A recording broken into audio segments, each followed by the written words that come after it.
On today's show, the free agency offseason palooza keeps on rolling. Going to be talking about some of the big moves from over the weekend, including the Diamondbacks, division rival, making a big trade. Jose Trevino, possible option for the Padres, going to the Reds. Paul Goldschmidt going to the Yankees. Eloy Jimenez, my boy. And then a bunch of other trades this morning, from Sean Manaea to Joc Pederson to Walker Buehler, what they mean about the Padres going forward. And then, of course, it's the weekly mailbag. We're going to answer some of your questions. So lots to get into. Let's get into it. Now, let's get started. Boom!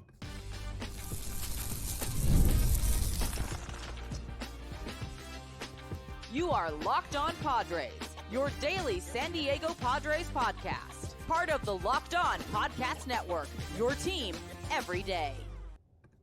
Greetings, ladies and gentlemen, and welcome to another edition of Locked On Padres podcast, which is part of the Locked On Podcast Network, your team every day, for Monday, December 23rd. Happy Christmas Eve to all who celebrate the good holiday season. As always, I'm your host with sometimes, occasionally, but certainly not always the most, Javier Arraez. You can follow me on Twitter /X and Blue Sky at Javipeno, Javiipeno. And if you aren't familiar with my other baseball related work, go check out justbaseball.com, where I write about not just the Padres, but general baseball stuff. Recently, about Jurickson Profar. That should be up soon. I don't know if that'll be up by the time you guys watch today's episode, but look forward to that, and also subscribe to the newsletter if you want. I've been doing a lot of work on that. If you want like the latest updates and just the instant information on what's going on around the league, especially when signings happen. So yeah, really good stuff, guys. Today, bunch of free agency talk as usual. Not necessarily super Padres focused, except for the mailbag section. So we'll get to that very, very shortly. Don't worry. But a lot of moves this weekend that I'm really excited to talk about. And I think, as always, they do have something to do with the Padres. And it revolves a lot around, wow, if that team did it, why didn't we? But nonetheless, it is still important to talk about. Today's episode, guys, by the way, is brought to you by FanDuel. The NFL playoffs are almost here, but it's not too late to get in on the regular season action with FanDuel, because right now, new customers can finish the season strong with $250 in bonus bets if your $5 bet wins. Visit FanDuel.com to get started. And let's get started talking about this. First of all, starting in terms of like reverse order from the oldest event that happened, the first big move that happened, and we're going to talk about that a little bit with my buddy Miller Thomas, host of Locked On Diamondbacks. Josh Naylor being traded to the Cleveland Guardians. Interesting. The only thing I have to note about this is, first of all, once again, I'm just worried about the Guardians kicking the can down the road. I feel like that's what they always do. And I will say that another big get for a team in this division that isn't the Padres yet. So it must be really frustrating. And Josh Naylor, kind of what you look for when it comes to offensive production at first base. He isn't very good defensively. That's one of his problems, right? But in terms of just what he's able to do with the bat, I think he's a pretty good player. I think he's a player that doesn't have obscene level value, but he's just 27 years old. He hit 31 home runs last year. It's kind of what you look for out of your first baseman a little bit. That's kind of why I always talk about Jake Cronenworth, that he's just not the type of player that's conducive to second base success. While Josh Naylor might be a little bit, even though defense is a little bit of a problem with him. And I don't know if he's going to hit 30 home runs again, but we'll see. D-backs actually low-key usually make pretty good moves, I think, so you got to give them a lot of credit. But that's not all that happened this weekend, of course. The next big move to talk about is Mr. Jose Trevino, kind of an underrated move that happened over the weekend, going to the Reds.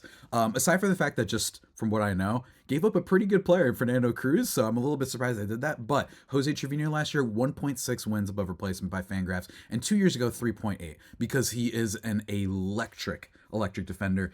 He was a player, and given how, and by the way, actually increased walk rate this year, which I think was a big deal for him, but given the Padres' need for starting catcher help, given that right now it looks like it's just going to be Luis Campusano, who cannot defend and frankly can't even hit all that well. We're hoping he gets better. The Hive is technically alive, but only technically. You know what I mean? I think the enthusiasm for Campy has gone through the floor as of late. But this is another deal, another player that I think the Padres might have been interested in, because the Yankees have Austin Wells. He's going to be their starting catcher for the majority. They didn't need two players like this. So I am a little bit worried. It's just we keep getting a lot of moves happening, not from the Padres. I still have to hope that AJ Preller has plans, but nonetheless, Trevino would have been just such a solid tandem, I think, with Luis Campusano while we wait, because I think that the defensive value that he adds, he was the best defensive catcher in all of baseball just 2 years ago. And this past year, he was very good too. Blocks above average. In terms of framing, he's in the 95th percentile. Like, he's really, really, really good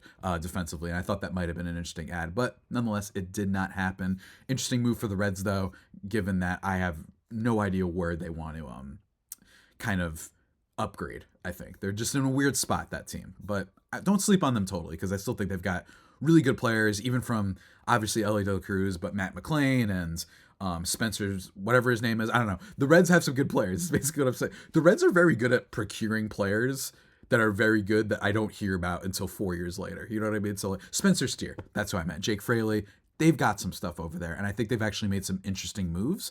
I'm just curious to see what they continue to do with kind of their remaining capital and whatever they kind of have out of that rotation. So that should be interesting. And at the minimum, we root for him because shout out to Nick Martinez. We love you, man. Still love that guy. Next move, though. Small one, and this is just for diehard fans of this podcast. Eloy Jimenez signed a minor league deal with the Tampa Bay Rays.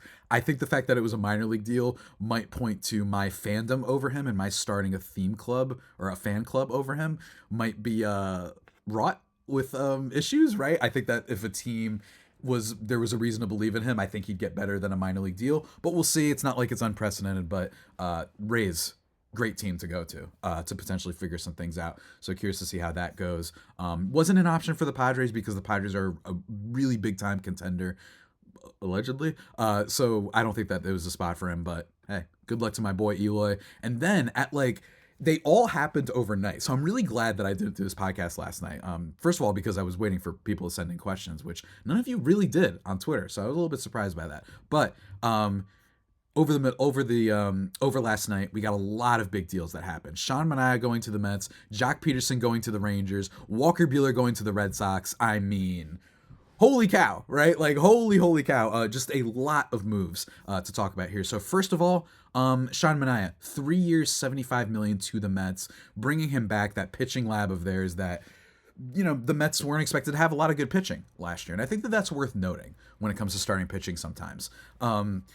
Teams can sometimes get a lot of value and just have a decent rotation that can just take them certain places. I think that the Mets are still in search of a true ace on that team. I don't trust that team's rotation as a whole, but Sean Manaea, I always kind of felt like he was going to be a little bit out of the Padres price range. It does stink that he immediately got better after leaving the Padres, and he had his worst season for sure in his entire career with the Padres, basically more or less, after having a 3.91 ERA with the A's in 2021, gets traded to the Padres. And I understand that maybe we're a little bit too high on him. He threw 179 innings. He had a lot of strikeouts, but you know, how much of that can you trust? Then he drops to a 4.96 ERA in 158 innings for the Padres, gets blown up in the playoffs infamously, couldn't even get out of one inning, just was a mess. And I think that was back when, you know, the Padres clearly have shown more interest in improving their player kind of training staff, their ability to get production out of all players, especially on the pitching side, but doesn't seem to have been the case back then. Just was really, really bad. Then had a 4.4 ERA with the Giants. He was a little bit used as in like quirky kind of ways every now and then. He actually increased his ground ball rate too. Kind of was used as a reliever. And then this year with the Mets was a genuine like force for them. Was very solid in the playoffs. Had a decent strikeout rate. 3.47 ERA. And it wasn't a total fluke. I think this is a little bit of an overpay. $25 million a year for Sean Manaea is pretty steep. I think that he's just kind of an average pitcher who's going to give you innings, get some strikeouts, occasionally give you a gem, but not like a needle mover. But it's only 3 years. So with Cohen's money, it makes sense. But before we get into talking about the rest of those deals, guys, I got to take a second to take a break and talk to you about one of our sponsors. And it's a real fun one, ladies and gentlemen. My friends, may I introduce you to Rocket Money. Ladies and gentlemen, let me tell you about Rocket Money. Rocket Money.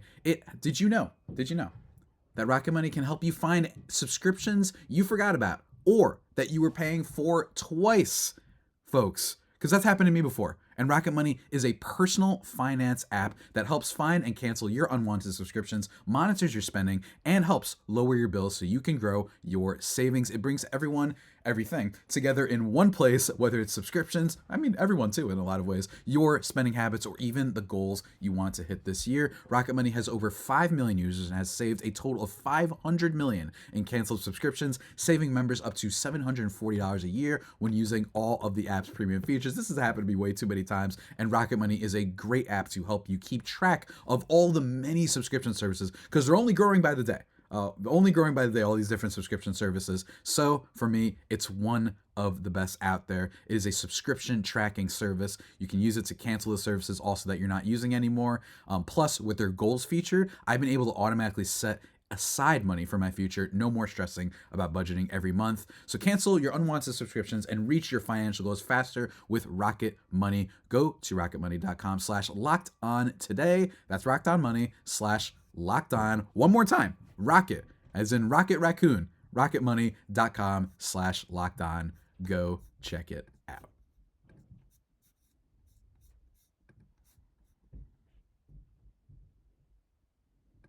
And just like that, everybody, we are back thriving and vibing on the Locked On Padres podcast. Hopefully, you and yours are doing great during this lovely holiday season. Continuing, speaking of gifts, another team was gifted with a big signing, and that is Joc Pederson going to the Texas Rangers for a 2-year, $37 million deal. That adds up to a lot of moves that the Rangers have made. They traded for Jake Burger. They signed Nate Eovaldi. They brought him back. They then signed Joc Pederson, who was one of the players that I talked about hoping that the Padres could acquire. I thought that this was a player that was really undervalued. I still think a little bit undervalued. I think he's finally getting paid a little bit more than what was expected. It feels like every year this guy has been really productive at just being this, when used properly, like a great platoon bat. He hits for power. He's been awesome.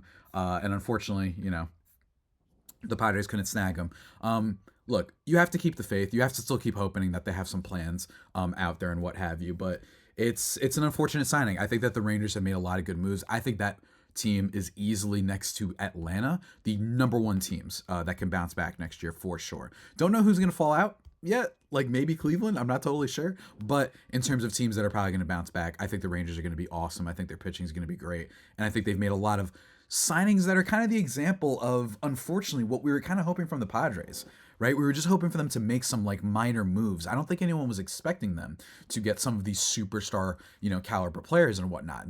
No Pete Alonso is coming. No Alex Bregman is coming. Not that we want him anyway, but that just has not happened so far. So big signing for them.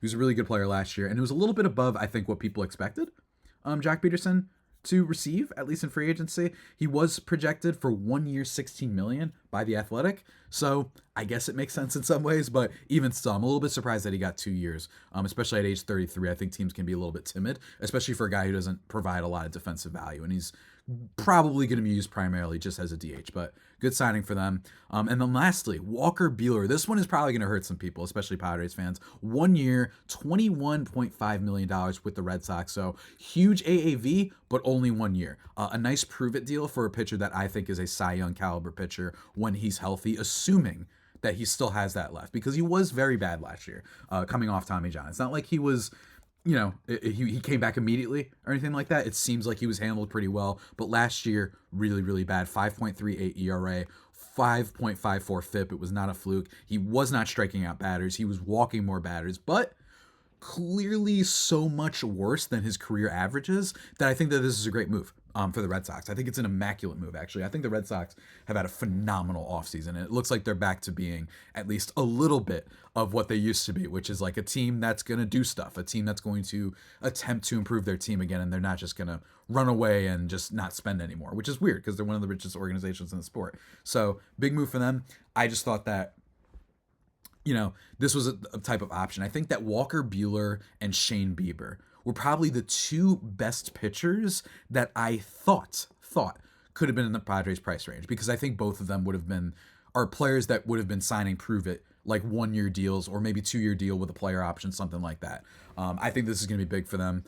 World Series champion. He was very good in the playoffs. He started showing some of the signs of being back to his normal self in the playoffs, but unfortunately, again, not a move for the Padres, and that's just been kind of the theme so far. It feels like our eggs are all in one basket. I think that there's two things that we have to hope for. We have to hope that they have some sort of plan for catcher. catcher's actually getting a little bit scary because aside from Trevino, you've lost Kyle Higashioka, you lost Danny Jansen, you lost Gary Sanchez, right? A lot of the remaining catchers are just not very good. And yes, I have been someone who's been a little bit high on Yasmani Grandal. One, because I just think it'd be fun to have him back. I've said this before, bring him back to the Padre land. I just think that would be really fun. But all in all, when you look at catchers, it gets rough. Travis d'Arnaud's gone. The best one available, if you just go by WAR, is Yasmani Grandal.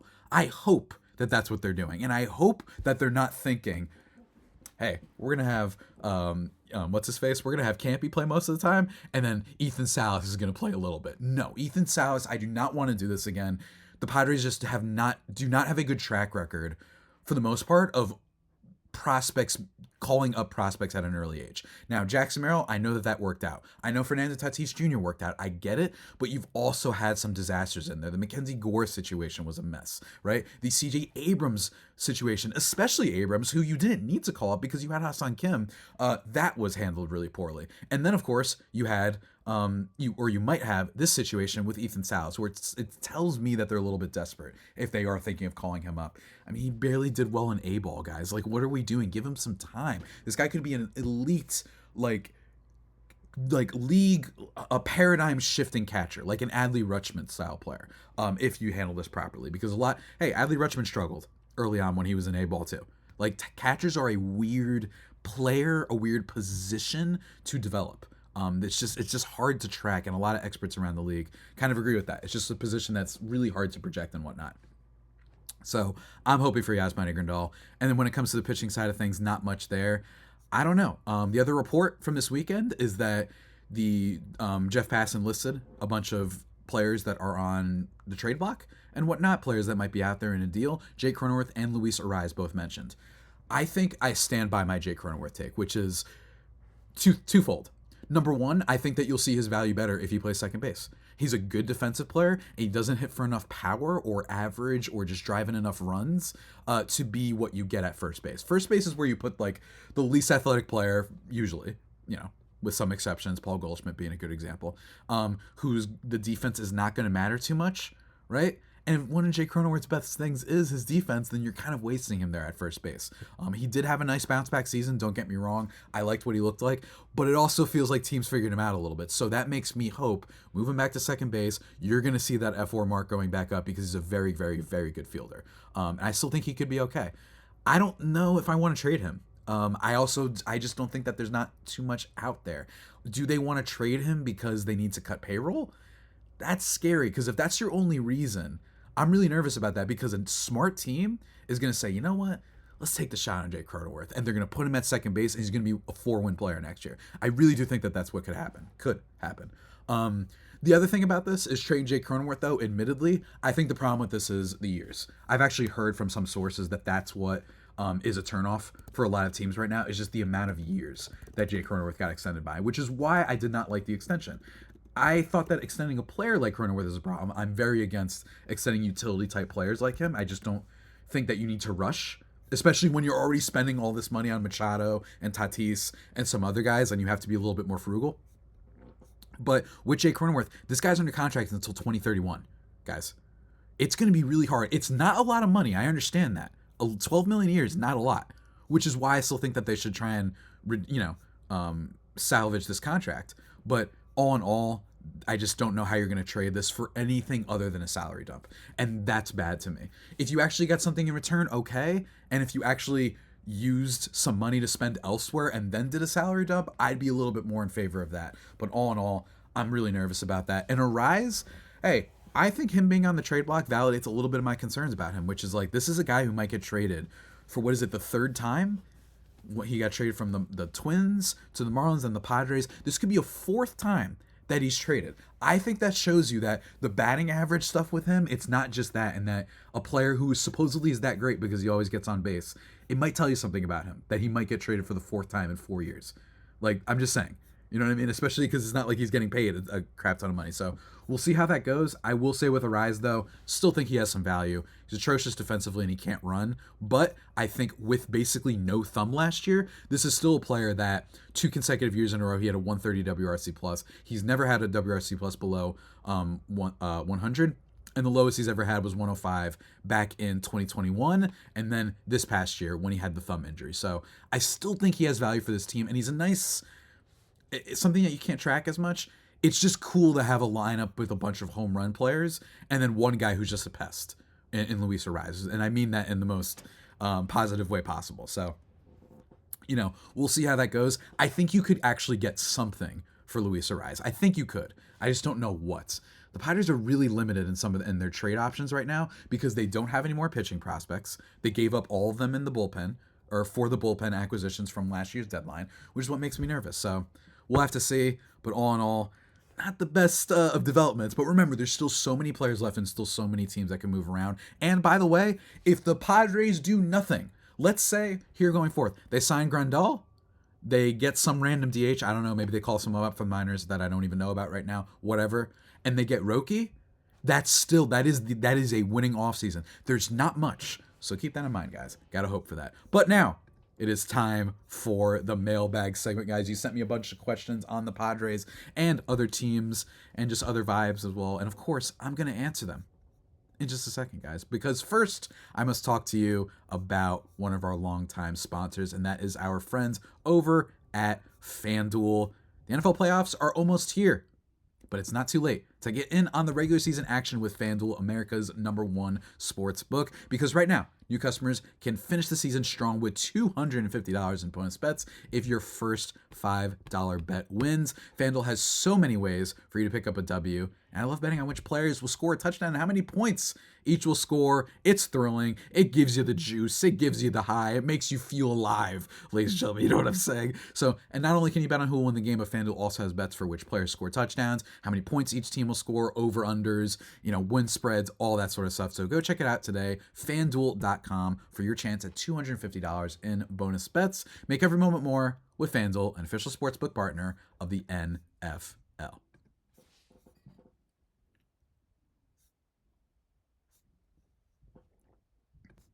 And just like that, everybody, we are back thriving and vibing on the Locked On Padres podcast. Let's get into the mailbag. As always, guys, thank you for sending your questions. Always reach out to me at Javipeno, JAVIIPENO, or at L_Padres. Either one, you can tweet at me. And also, I go through the YouTube comments, which is what we have all this week. Only YouTube comments to go through, because you guys let me down. I get it, though. We're in the holiday season. And of course, happy holidays to all of you guys. You're probably very busy right now. I get it. So just a light little flick for you guys as your punishment. But in all seriousness, one person at Ivan Gonzalez GL5GD, he said the Angels and A's have championships, referring to my last episode when I talked about, just kind of being like a mess of a franchise. Yeah, I'm still right. You know what I mean? I know they have championships, but like there does come a point where if your team is run so horribly, we're talking about right now, and the Angels are a team that have wasted one of the probably signature athletes of the 21st century his entire career. They would have wasted, if he stayed there, the other premier athlete of the 21st century in Shohei Ohtani and then Mike Trout, respectively. And then when it comes to the A's, they literally are not going to be in Oakland anymore. I don't know how much worse run you can be. You know what I mean? Like it's just atrocious out there, but still appreciate your comments, sir. We got a comment from at SR Tarlo who says, Campuzano is a DH in catcher's gear. I hope he gets it together and learns to play first base or left field.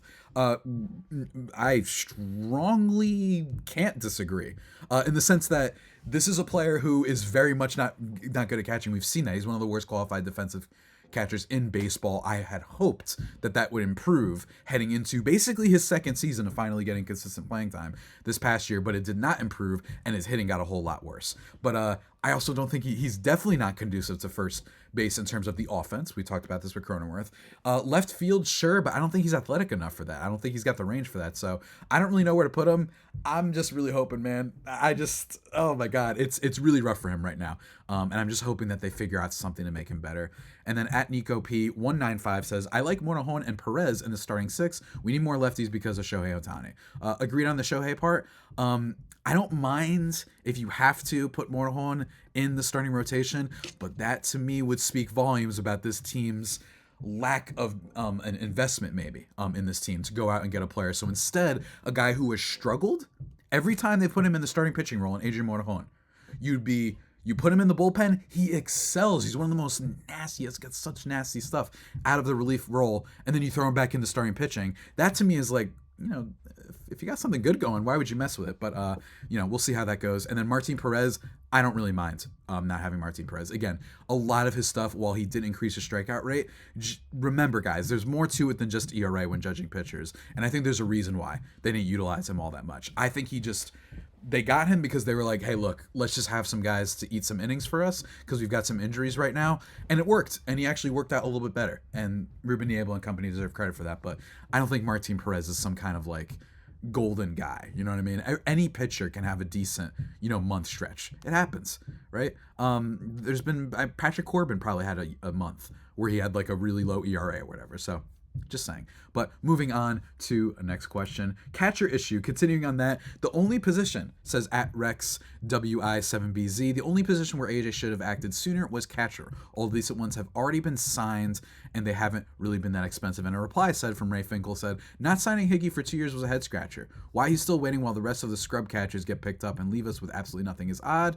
And I kind of feel that, man. I really do. I think that I'm just hoping that they have a plan with Grandal. Or maybe they've decided, you know what, at this point it doesn't matter. You could sign James McCann for a year. You could sign Yan Gomes for a year. Luke Mailey, whatever. I, again, would really prefer Yasmani Grandal. I really think that that's not a bad route to go. But, again, I could be dead wrong about that. We shall see. Moving on, though, to the next question. And I just agree with this comment so much. Vindicator 8198, Cease and Arraez are 1-year rentals wherever they go. Padres aren't getting a lot back. Yeah, I think that was, and I talked about this after my initial podcast on this, which was, again, me. Maybe I jumped a little bit too much on the gun with, Cease trade ideas and all that, but I talked about this on, I think it was Friday's episode. I talked about how every now and then throughout the offseason, you get these smoke and mirrors moments. And I'm not saying that the reports are false about Cease being on the trade market, but you always get these players that it's like, yeah, it was a conversation, but nothing too serious, right? And I think that's probably what happened with Dylan Cease. You're not going to get too much back. He's a Boris guy. Teams know they're only going to have him for 1 year. I think that teams are looking at this and saying, no, we're not going to give up too much, and we especially can't give up players that are ready now, which is probably what the Padres would want in return too. I tried Orioles. The only reason I bring up the Orioles trade when I was talking with Ben Lloyd on last week's podcast was because they're a team that might be desperate and they might not have as much money to spend as they thought, despite the new ownership. That's a whole weird story. I recommend everyone go looking into that more. I don't have time to explain it right now, but that might say, hey, we have so many prospects, maybe we move some stuff over to the Padres to get a really good starting pitcher this year, and then maybe we sign a back end one, and then we can really have a chance at the AL East and finally break through and win a damn playoff game, right? Like that I could see that. They might be desperate in that position, but I don't know. All in all, though, I'm with you, man. You just kind of hope that this year goes right, and maybe you get to extend Michael King at the end of the season. We'll see. But makes me worried, man. Makes me very, very worried. And speaking of worry, at Daddy Warbucks 461 says, bro, are you living in reality? It's effing fire sale. It's an effing fire sale. The ownership has given up, and if they jack up my season tickets, I'm going to get pissed. Padres sold out every home game and playoff game, and Padres fans deserve this crap? Hell no. Well, so much for the Peter Seidler legacy. First of all, totally agree with you. If they spike the tickets, the season tickets, and they did not spend anything, no problem with that. Blind allegiance to a team does not make you better than everybody else, guys. Like, if teams are doing bad stuff and are running teams poorly, if you really aren't having fun anymore and you're like, I kind of want to go to this team, go, it's fine. But when it comes to this, I still think it's really early, and I still think there's still so many other dominoes. And like I said, if they did Grandal and they did Roki, would you guys tell me right now, would you be like, wow, bust of an offseason? No, there's little things they can do, and I think that that's important. When I say spend money, it doesn't mean continue to always spend forever money, right? $400 million on payroll, whatever the Dodgers have right now at this point, or the Mets. They have spent, right? Let's enjoy that. We still have Yu Darvish, you still have Tatis and Machado and Bogarts and all these guys. It's okay if they do minor moves, so we'll see. But I get it, man. I get it. It is a little bit of a smack in the face if they end up doing nothing and then they just spike the ticket prices. That's rough. And frankly, I think we'll come back to bite them if they do that. I don't think they'll get away with that for much longer. I know the Padres have a great fan base, obviously. Don't think they'll get away with it though. At Todd Davis is a little bit more cynical. He says the Padres are one game away from being the Dodgers, and possibly the championship and ownership is breaking up the team. Now's not the time to go cheap. They need to keep who they had and even try to sign players to get over the hump. But I guess it's going back to the Padres of old. Sigh, he says. Again, we will see. And again, I will say with the whole not keeping players, they've lost Kyle Higashioka. They're probably losing Tanner Scott. And I'm blanking on who the last one is. I'm blanking on who the last player is that they let go in free agency, but that's not like the end of the world, guys. You know what I mean? Like, it's okay. There's still some players out there, so don't freak out totally. I'll tell you guys when to freak out when we get to the end of the offseason. I will be right there with you. Another comment says, more I hear these trades from @LilCasinoMusic, the more I hear these trades, the more I see a hole in our rotation. Keep him, teach Kim to play catcher. JK. But yeah, keep Cease. I agree, man. Some love for Ben Lloyd. Rama Murdy, I was born and grew up in San Diego, and that is how I became a Padres fan all my life. It is so awesome to see Padres fans all throughout the country and around the world. Ben is just like the Welsh friar who follows the Padres and lives in Wales. Hope to see more interactions with other Padres fans. Absolutely going to try and do that more as the offseason comes along. Just maybe have some fans on the show to just talk about their fandom. I got another Australian homie out there. Reach out to me, man. Maybe you can be on the show. Yeah. Oh, yeah, I'm talking to you. Yeah, I know you're on your drive right now. You're doing your work. Your eyeballs just shy of your head. Yeah, I know. I'm talking to you. But no, in all seriousness, love hearing from fans. And go check that episode out. It was an absolute blast. Two final things we got to talk about.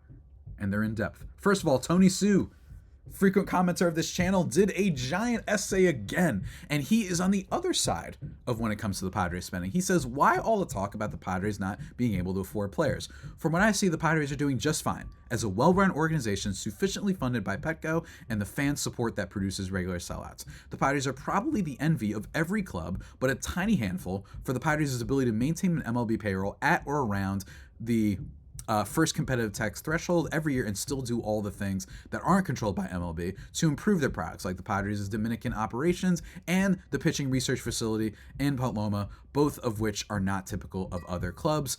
Players strongly consider playing for the Padres because the club does more than other clubs to help them play well. It's no accident players want to come to San Diego, even if they might know they might even if they might know they might not stay long, I think is what he means. Might not stay long because a lot of players leave San Diego and excel somewhere else, and other clubs realize that too. This past year, the front half of the Kansas City pitching rotation came from free agents who benefited from the year in San Diego and fueled a run to the playoffs. Word gets around, but perhaps not to some fans. San Diego is a great place to play baseball, and the payroll is near the top of MLB. Yeah, that's my thing. I think that we were getting spoiled by some of the big contracts over the last few years. And as I've reiterated so many times, there's still a lot of free agents out there. There's still so many more of the dominoes to fall. This has been a loaded offseason, and I'm having a blast covering it. It depends. Now, I will say, you bring up the Royals. I'd rather bring up the Royals for a different reason, which is those were like middle-tier pitchers in Lugo and Waka who ended up being instrumental and amazing, right? So let's remember that the Padres gave up a super-duper Hall of Fame star, and it actually ended up helping them a little bit, at least for last year when they got Michael King, they got Higashioka, they got some depth there, and they ended up using Drew Thorpe in the trade for Dylan Cease. So, like, there are other ways to win, right? There are other ways to improve your team when you're already spending a lot and you're like, don't have a lot of financial flexibility. You can still do that. So I'm not giving up. You shouldn't either. And I do think that the Padres, I love that you bring up the pitching lab. There's still signs of this team caring and this team organization putting a lot into the product to make it better. So I wouldn't be, are we even at DEF CON? If we are at a DEF CON, I'd put at the lowest one, which I think is 1, DEF CON 1. That's what I would say, right? Like, I'd say we're at DEF CON 1, maybe even DEF CON 0.5 for me yet. If Gardal goes, if Roki is off the board, if all those guys are off the board, and the only thing that this team does is they sign, I don't know, what's like a lower tier free agent, right? A Verdugo, right? Then maybe we could be like, oh no, are the good times over? Did we not know the good times while we were in them? You know, maybe, but we'll see. And then last comment comes from my dude Cam Wordplay. you're right on about Cronenworth. At second base, he's a plus defensively and average offensively. Potential all-star. At first base, you waste a lot of his defense and he's below average offensively. He never deserved to be our number 3 hitter between Tatis and Machado. The team performed much better in August, September when he dropped down in the order and Merrill moved up. Arraez is a great solution at first base, a likely all-star, but I like even better as a DH if we can land a first baseman who can hit 25 to 35 home runs. In theory, that would be someone like Josh Bell, but he's been disappointing the last few years. Agree with everything you say, man. Talked about that already, but with Cronenworth. And when it comes to Arraez, I do think that they probably will use him as a DH. I think. But it does depend on what other players are out there. I know Jeff Passan put out a tweet about this as well. This was from a couple days ago, but even still saying, now he did say this before we got the news about Nathaniel Lowe being traded, by the way. Wait, hold on. Where'd Nathaniel Lowe go? I forgot to talk about that acquisition. That's so weird. Nathaniel Lowe. That was another potential option, possibly for the Padres. Low-key was really, really good. In the Nationals. Okay, the Nationals got him. Kind of like those Nats, man. The Nationals might be good this year. But he says him, Pete Alonso, Anthony Rizzo, Josh Bell, Ty France, and in trades, Lamont Wade Jr. Like, there's some stuff. Don't give up just yet. Pete Alonso's out of the price range, but would you absolutely loathe taking a chance on Ty France? Maybe I'm just getting nostalgic for him. I like Lamont Wade Jr. I think that that's just a solid first baseman who can also play a little bit of outfield. But I'm just saying. There's stuff out there, guys. So don't give up yet. But thank you, as always, for sending your comments and your questions. I always love reading them, even the hateful ones, which I didn't get last week because I didn't talk about the Dodgers, so a little bit of a connection there. But feel free to reach out over this next week. Everybody enjoy the holidays. Wednesday, Millard and I are going to be recapping some of the moves that happened, how we feel about the general state of things, and then doing a power rankings of the biggest loser franchises in the sport right now. So that's a lot of fun on Wednesday. So for my Christmas folk, yeah, that's how we're celebrating Christmas, I guess, here on Locked On Padres. Don't know fully what we're doing on Friday just yet. Might do countdown of my favorite moments of the 2024 year. I teased that with Ben last week, but might just do that as kind of the final thing. Because right about now, I think we should be getting those end-of-year lists from all your friends, favorite publications, best movies, all that stuff. So I figured we'll do it for the Padres. Why not? So look forward to that. And of course, if any signing happens, we will have you covered here on Locked On Padres, guys. But until next time, stay safe and, of course, stay faithful. My Fire Faithful homies, take care.